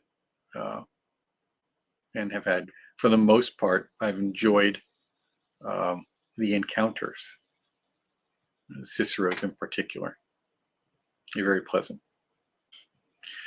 So that said, they are very pleasant. I was thrilled to finally get to meet the Ciceros at PantheaCon 2020, and there's a great picture after having cocktails of me and them with Lon, and we're all just like, it was one of the highlight moments of my life. And yeah, I'm very grateful for the Ciceros would even be on conference calls with our inner order back in the 90s when people thought we were at war or something, and that's why, like, again, when Aaron Leach said there was no Golden Dawn War, it's like, yeah, to a very large extent there wasn't, all otherwise we wouldn't have been on the conference calls together, Mhm. get it, having a nice gay old time as a, that was, so I'm hearing this stuff on alt magic, which I didn't go on, but I heard about it. But then I'm like on a conference call with with Chick, while in full regalia. So it's like, don't see much conflicts here, of course. The conflict was, of course, as a lot of people don't realize, more over trademarks than Right. about actual Yeah. conflict. Um, The yeah. so the problems that the Golden Dawn has is that you have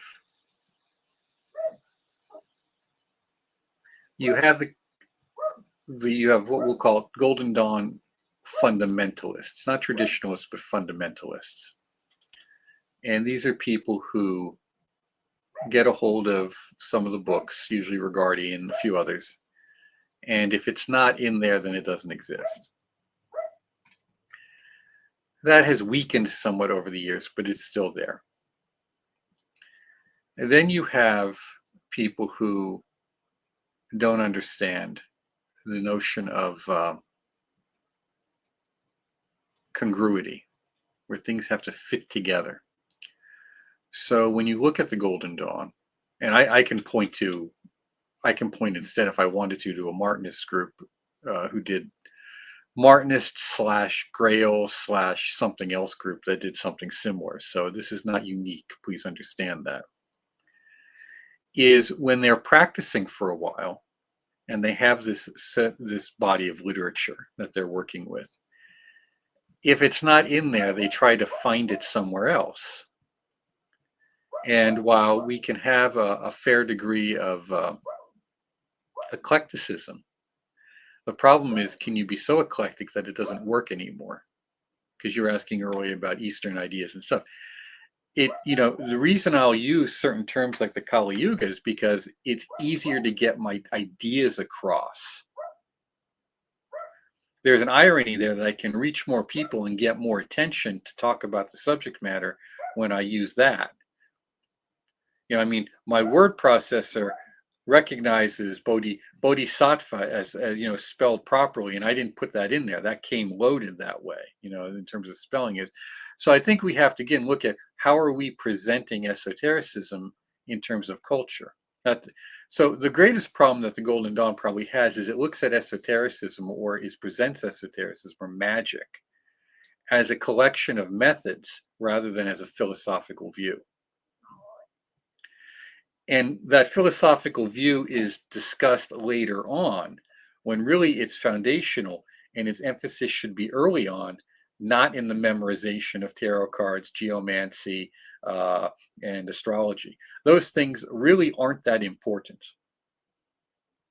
They're really not in the scheme of things. You can do a tremendous amount of inner work and development without ever having to cast a chart, ever having to look at anything geomantic, or really ever having anything to do with tarot cards. So not having a strong philosophical foundation, particularly one which is inculcated early in, is probably the greatest problem, because then people look to the techniques as not only something which we'd have to do and do a lot of, but that they're looked upon or hoped on to be somewhat mechanical in nature. That they will work because we do them. And then that work will be upon us. When there's a little bit of truth to that, but the method, the method works in and through us. It does not work on its own. We are both the filter and the source. We are the seed, the tree, and the fruit of the application. And I think that needs to be focused on a little bit more, how to develop that magical worldview, that magical philosophical worldview very, very early on. Because it takes a long time to develop it, by the way. I think that one of the other weaknesses is, and this goes across almost all the systems I'm familiar with, there's a few exceptions, but they are limited and they're very small. The groups are very small. there is not a general discussion of what constitutes survival in the not. So when we look at why are we doing all this? I mean, really, what's the purpose of all of this? Even if we have this great realization, what is that all about?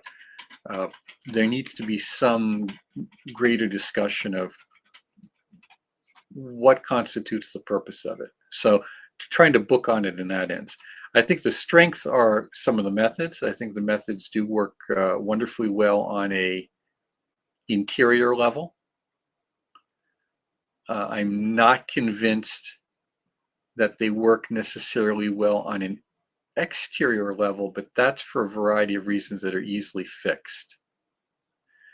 And that's fixed primarily by the first thing, which I said is, what is this development of the magical worldview? And I think some of the language is problematic because the language often talks about, the inner worlds or the interior experience.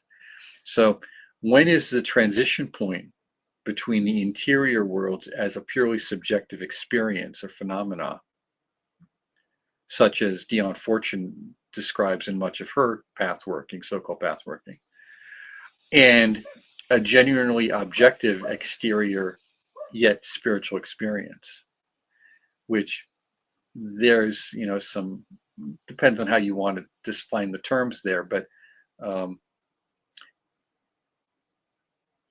I think we have to kind of look at some of those things. If, and again, the Golden Dawn is something which I like to talk about because people are very familiar with it. It's easy to look at, but I wouldn't say that these problems are unique to it. Other organizations have some of their own unique problems, but they're never anything. Honestly, they're never anything terribly complicated. They're solvable problems for sure. Solvable. I they're solvable. Yeah, for sure. That's one thing I learned by counterbalancing my magical education with university's theological seminary and experience working. I was working in a church during the day, preaching on Sundays at an Anglican church, and then doing initiations and adept work at the temple the rest of the week and stuff. So the two really did work well together. I fully agree with the way I would phrase what you're indicating as the weakness of the GD tradition is, I think, is Hermetic spirituality is what I would call it. It's what I called it when I wrote my book Hermetic Spirituality in 2003. And now Wouter Hanegraaff came along and also called it Hermetic spirituality. And I think the founders of the order understood that the Hermetica texts were not about philosophy, but they didn't articulate it clearly enough, and they didn't wed the initiatory symbolisms and mythologies into that Hermetic spirituality, which would have offered students of the outer order the gnosis of Hermetism, which is the gnosis of light and life.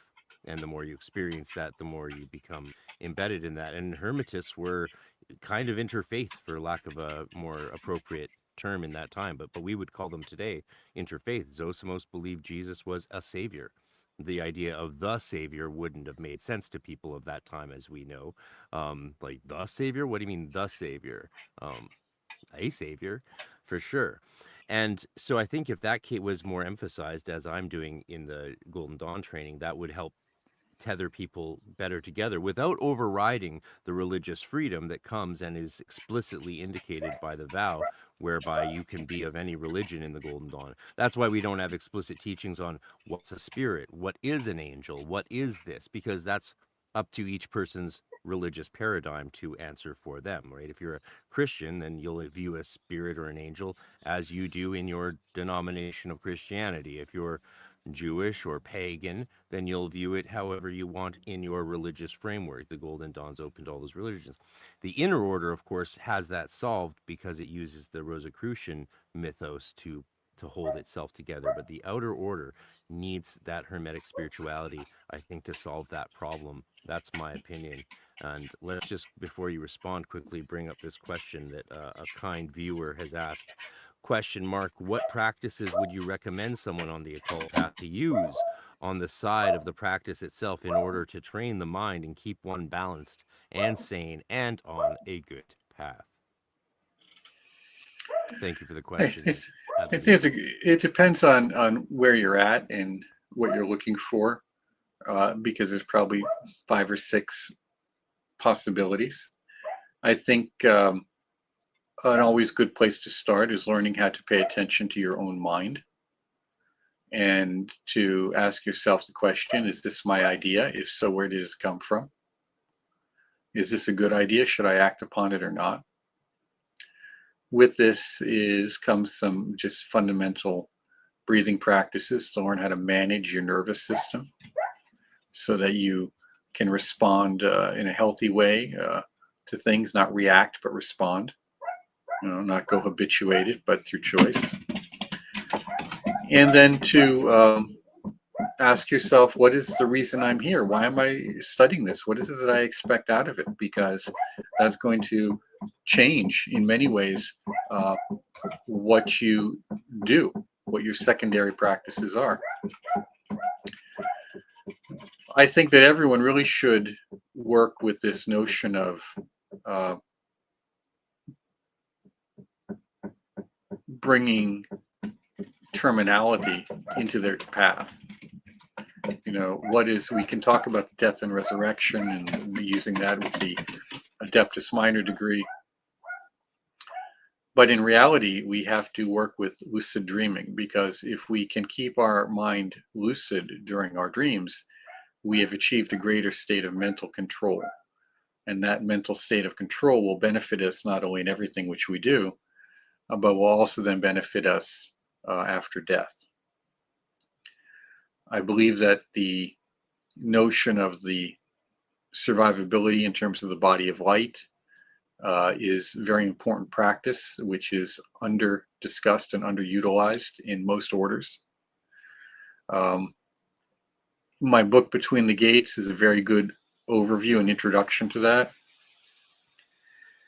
I expect sometime this year to be doing 2 classes, which will probably be the final 2 that I'll ever teach.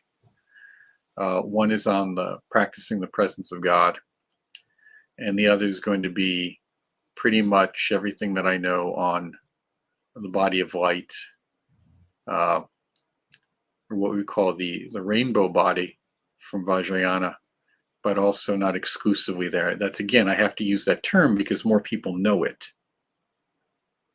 I get it. I get it. Count me in on the class, brother. Count me in.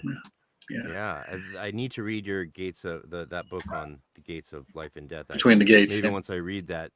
Yeah, that's the one I've been. It's been on the list so long, and I feel bad I didn't get around to it before this interview. But it's a great excuse for a follow up with you once I've read it and once your course is about to launch. I would love to dive into that stuff, especially with the tragic loss of my sister last year. It's top of mind, and like many, of course, during lockdown, I explored lucid dreaming for the first time explicitly, and as well as other things, as you're all aware. So yeah. Well, that book was a wonderful disaster getting published. Oh yeah, you got a fun story? Not fun. Just it's done. Book is done. It's been done for 20 years. Hopefully, I've been talking to the fellow who edited it with me. So we got to go back and redo that, because there are some errors in there that not terrible ones, but like someone as the writer saying, no, that we got to change that. Wrong manuscript. Use this one instead. But it really is one of the few books on the subject, and it's really the only one that shows the continuity of the importance between meditation, contemplation, dreaming, lucid dreaming, astral projection or out-of-body experiences, and afterlife survival. To my knowledge, there was no other book in Western esotericism that addressed that. So understanding that continuity of consciousness is the role here. So if you had to do anything foundational for everything that you do in life, is learn how to concentrate.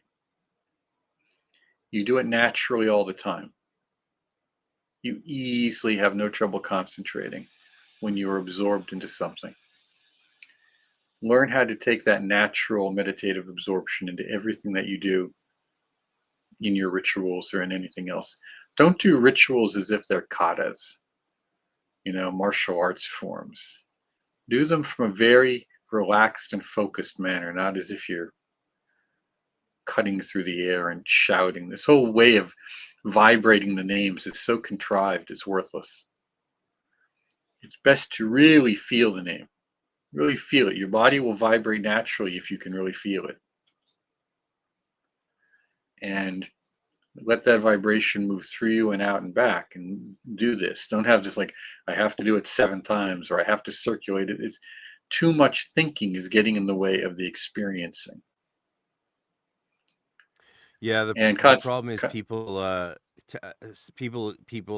don't take the advanced vibratory techniques seriously enough. That's a major problem in the Golden Dawn, actually, and partly because there's not actually that many people who teach it very well or focus on it very much, and so you just get people who are just shouting things at the wall until they eventually abandon vibrating altogether and give up on it, and never take it to the place that we call the great voice, which is what you're talking about and describing.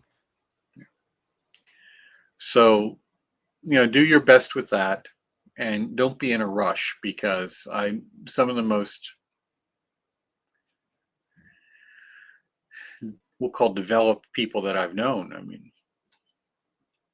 one fellow, most psychic person I knew,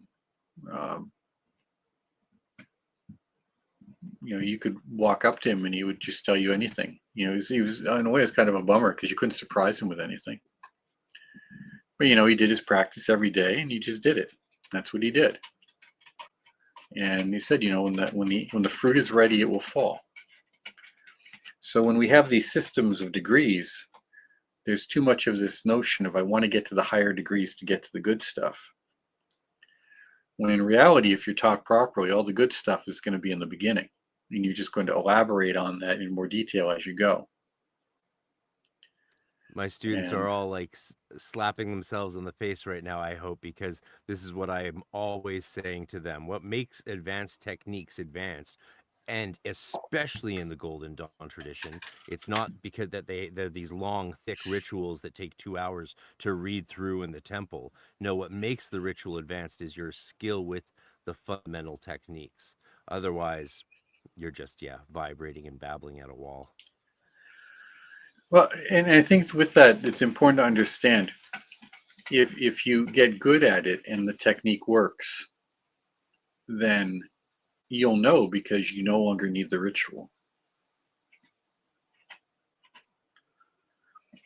In theory, there should be no rituals for the third order. There should be no need for them. If you're truly in the third order, and then the invisible, there's no rituals there.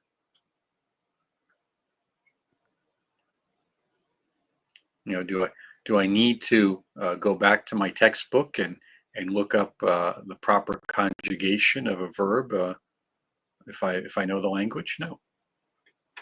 Do I need to be told how to hold my brush if I am an artist? No. So we have to look at what the fretboard if I know the instrument. So at what point does the ritual come to an end? Is part of the discussion here, which is then what is the goal or the purpose of the organization? What is the goal or purpose of the teachings of the tradition? And then how, again, to wrap it up, how do we pass that on to others? That's continuity, that's survivability, and that's the tradition that is the gift we give ourselves in the future when we return.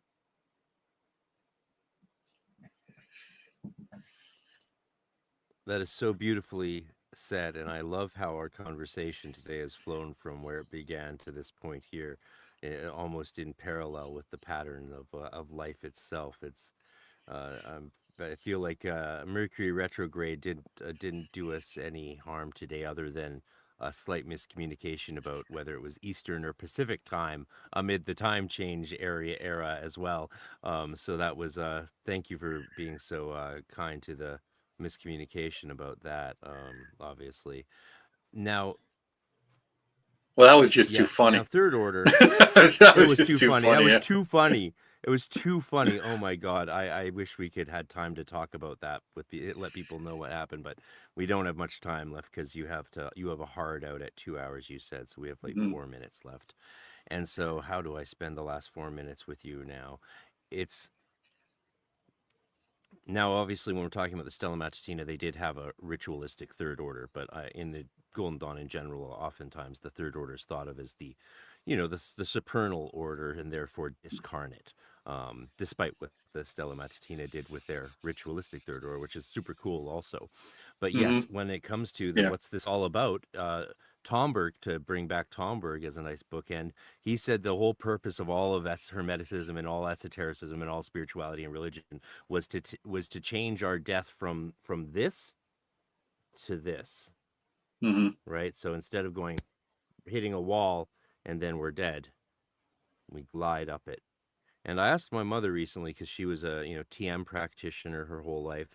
She went through the Golden Dawn, and I said how, and she's had struggled with cancer for many years now, and I've asked her if she feels like she's ready like that to go, and she said, "Oh, definitely, absolutely," and that gave me a great sense of peace and happiness to hear her say that, Mhm. despite the horrors of our lives and the struggles and the suffering and the joy and the beauty, ultimately she does feel that. And that gave me a tremendous sense of peace. Of course, I wish my sister could have found that as well. And I hope that I can find that. I did feel that way at the end of my Golden Dawn training period, but I was too young to die at 23, 25, so then it was like, well, now what do? I feel the thing I am most prepared for at this stage of my initiation and experience is to die, but I'm too young, so what do I do? Well, I joined a band and worked on a PhD for 5 years, so and that created all kinds of problems in my life that I then had to address and deal with. So yeah, what are your thoughts? What thoughts would you like to share to wrap this up? Assuming you do have to have a hard out in a few minutes. Yeah, Yeah. You mentioned it's Tom been great Berg's. having you. Thank you. Oh, thank you. Thank you. Meditations on the Tarot is a spectacular text. Antoine Favre wrote one of the endorsements for it that was used later on. If anyone knows, he was instrumental in making sure that esotericism, Western esotericism, was taken seriously academically. He passed a few years ago. I had the good fortune of meeting him in Italy Oh, wow. many years ago, as well as Wouter Hanegraaff. I'll tell you a little secret. I was at a small group of occultists. You'd know who all of them were, academic scholars in northern Italy. And I was asked, so I'm going to do a ritual. I said, yeah, I'll do a ritual. I'll do something. So Wouter was told, and several others there, this is no observers. This isn't the zoo. Everyone's participatory. So he had a small part to play, as did the others. But if you take that book and you read it and you spend some time with it, you'll begin to understand quite a bit about things. It's a very useful book. Again, I wouldn't take it as a scripture, so to speak, but it is very good. It's very good to study the Corpus Hermeticum. There are some good books that have come out recently on classical theurgy um, by Inner Traditions, I think, and also some by Llewellyn, oddly, but Inner Traditions Shout has a out to few. P.D. Newman. Yeah, He P.D. was Newman. at Yeah. last year's. He was at my conference last year, and will be there at this one again. Yeah, Oh no, this isn't Newman's book. it's This another is Charles Stein's PhD book. book. This is Stein's book. Oh, Newman's I don't book. even Ah, know here's about that Newman's one. book right next to it. Yes, right here. Okay, Yeah, very very good. cool. Yeah, Um, I would say he'll be spend some time presenting with on that those. this year, I believe. Yeah.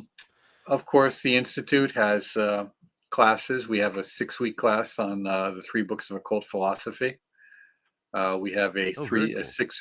We have a 6-week course on New Thought and Western Esotericism, which was very good Mm, because, of course, mm. New Thought was integrated, so to speak, into some aspects of Builders of the Datum and some other groups after the split.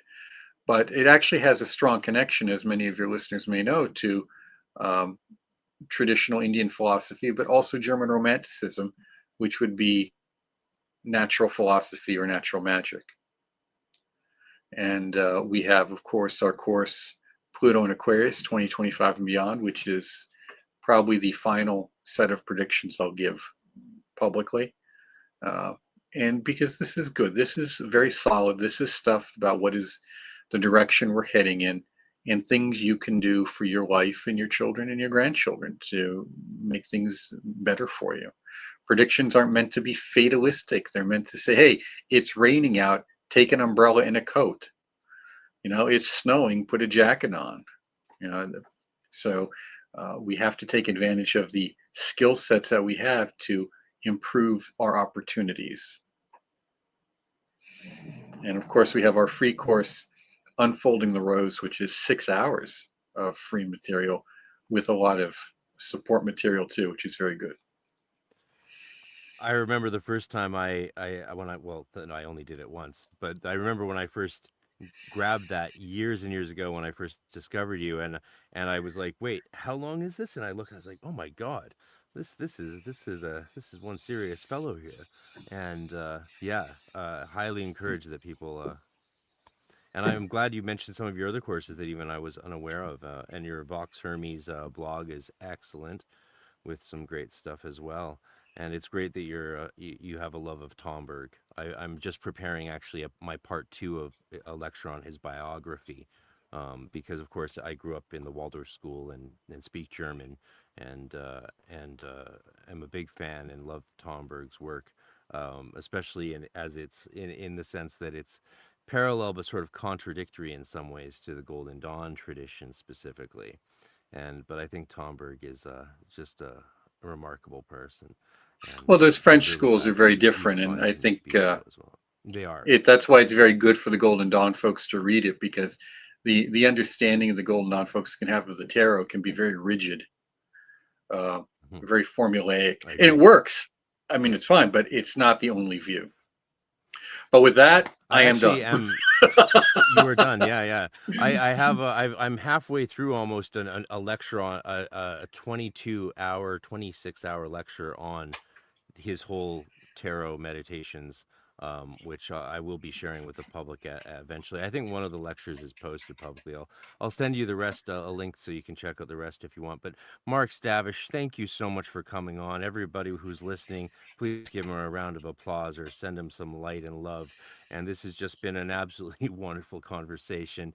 And I think the Mercury retrograde did allow us to dive into the past and into the depths of these topics. And I've never gotten to discuss these things with anybody before, much less in the holistic and insightful way that you've allowed me to do today with you. So thank you very much. It's been a real honor, and I look forward to the future of our friendship and collaborations, hopefully. I thank you very much. And thank you, everyone, for attending and listening in the future, and have a wonderful night. Absolutely.